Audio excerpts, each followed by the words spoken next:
Well, hey everybody, back to Crafting here. Welcome to part 4. It is Monday. We had rain yesterday evening, hard rain. The creek actually came out of the banks.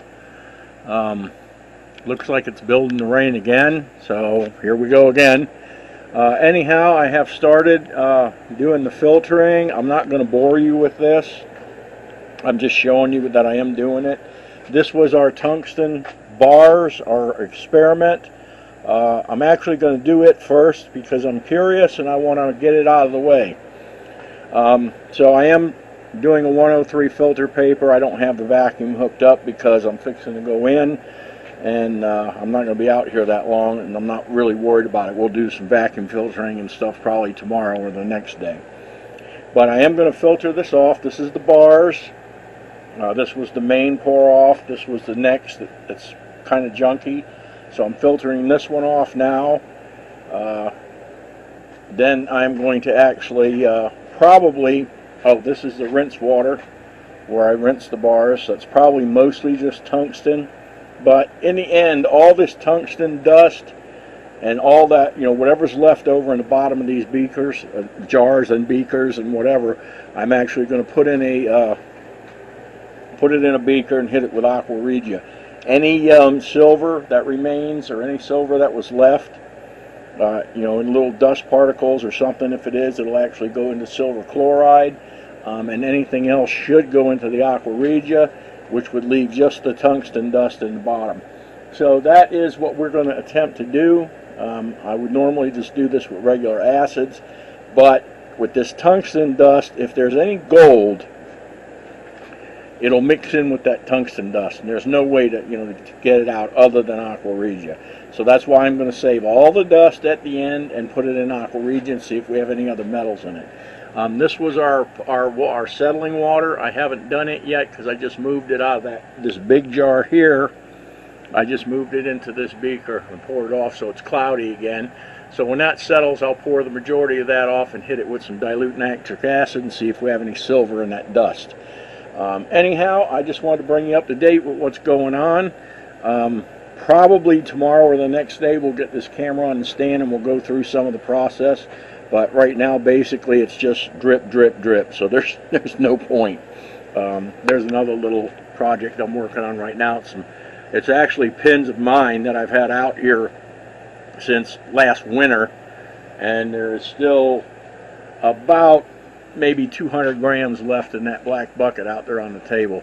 I mean, sometimes it takes forever for pins to dissolve, but hopefully, as you can see, there's some foils back there from them. I'm not expecting a lot, but hey, it's gold. So, all right, guys, I'm going to let you go for right now, and we will be back at it when we have some more to show you. Okay, guys, our little drip, drip, drip process is still going on. I haven't had a chance to get out here and really do any vacuum filtering. But it's going slowly but surely. This is still our bars.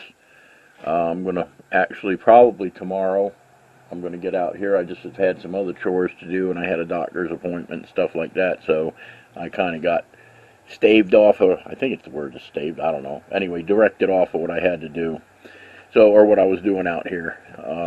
So I was just touching base, just showing you we got the main part of that filtered. Like I said, I'm not going to bore you with hours and hours of filtering.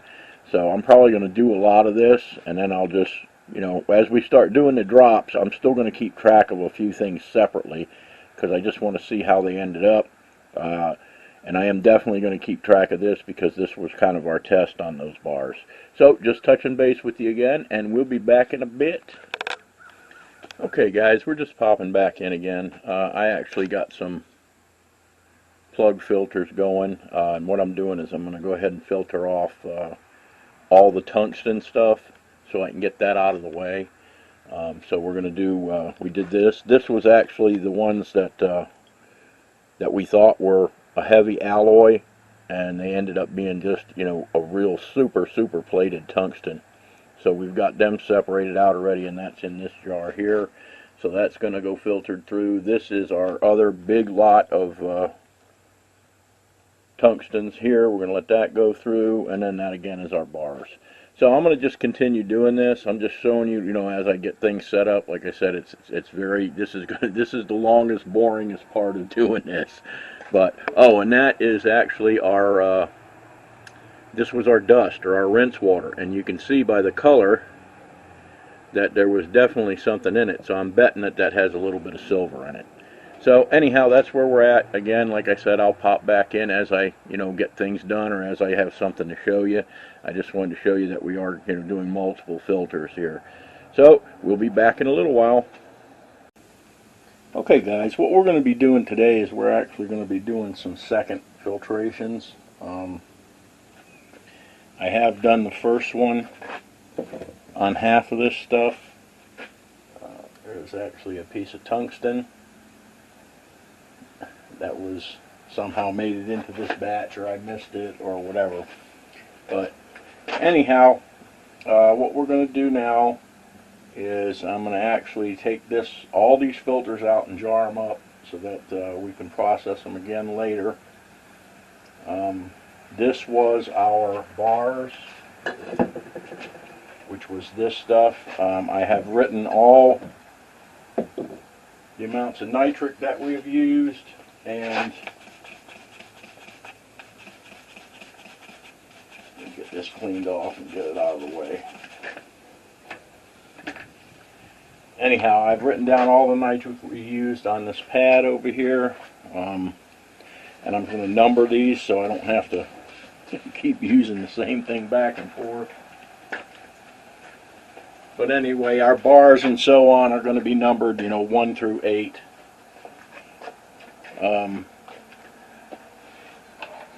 So that I can just write on the next jar. I'm going to filter them all again, and then I'm going to, so I'll know which ones were which.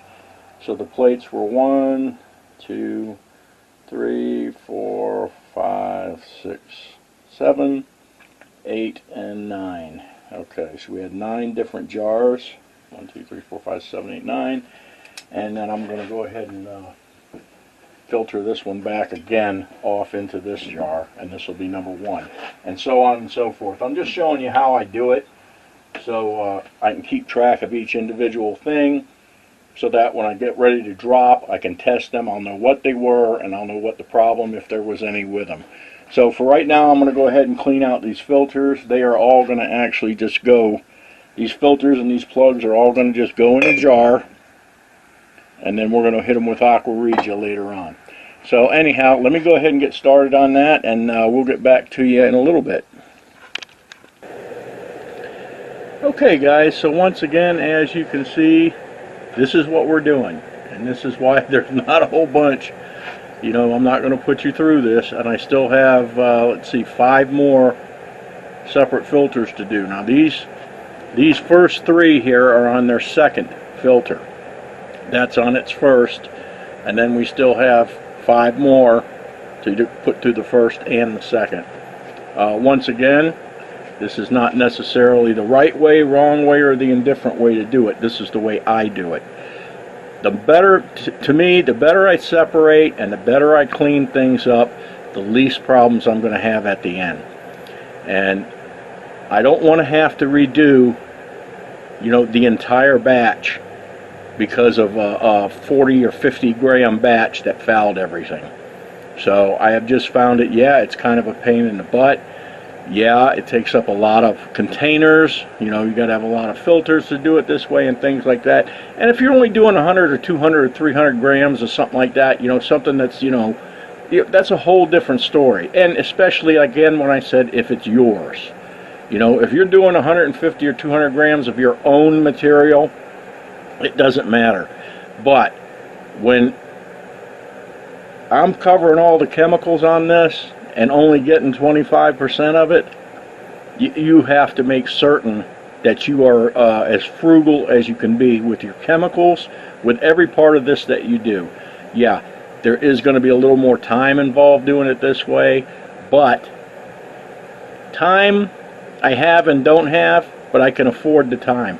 I can't afford to go buy another 1.5 liters of nitric acid to redo this, to redo this and come out anywhere near where I need to be.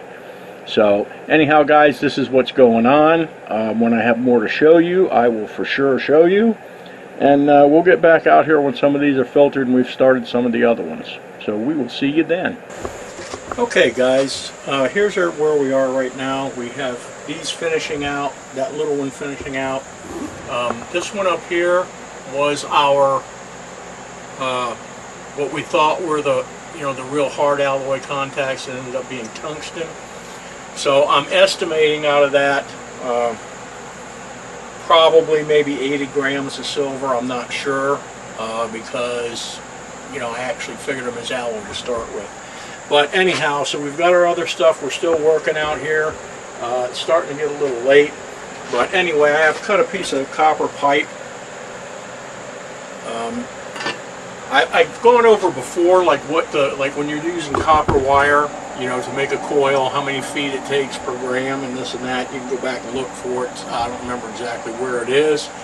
But anyway, I'm guesstimating that, so 75 to 90 grams of silver should be in there. I don't really know because, like I said, I don't know if these were 50-50, 40-60. I don't know what they were. But anyway, I've got 35 grams of copper here.